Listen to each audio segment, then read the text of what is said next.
আমার মনে হয় প্রতিটা মেয়ের দুর্বলতা যদি কিছু থাকে পাতার ভিতরে, হয়তো বা এই মেহেদি পাতার ভিতরে লুকিয়ে আছে।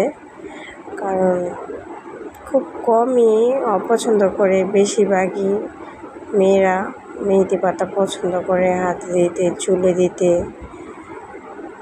আমি দেখার মতো অনেকেই দেখেছি যে মেহেদি পাতা খুব পছন্দ।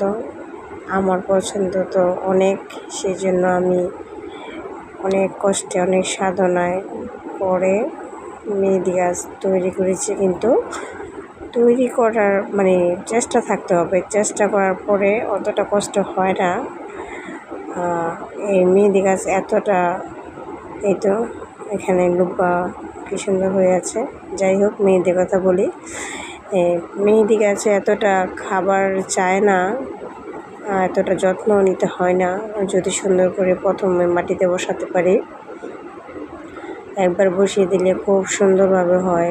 এটাতে কোনো ছত্রাকের আক্রমণ না। হ্যাঁ, মাঝে মধ্যে একটু কালো কালো পোকা হয়, পোকা না পিঁপড়া হয়। তখন ছাই দিয়ে দিলে বা কোনো দোকান থেকে ছোট্ট একটা পিঁপড়া ওষুধ নিয়ে আসলেই 2 মাস 3 মাস পরে একবার একটু দিলেই হয়ে যায়।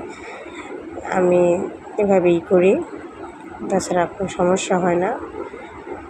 তো মেহেদি গাছটা এখানে একটা গাছ না, অনেকগুলো গাছ, অনেক সুন্দর হয়েছে। আমার খুব ভালো লাগে দেখতে, ব্যবহার করার থেকে দেখতে খুব ভালো লাগে। আপনারা কিছু না পারলেও একটা মেহেদি চারাও যদি লাগিয়ে রাখেন ছাদে, আপনার অনেক কাজে আসবে।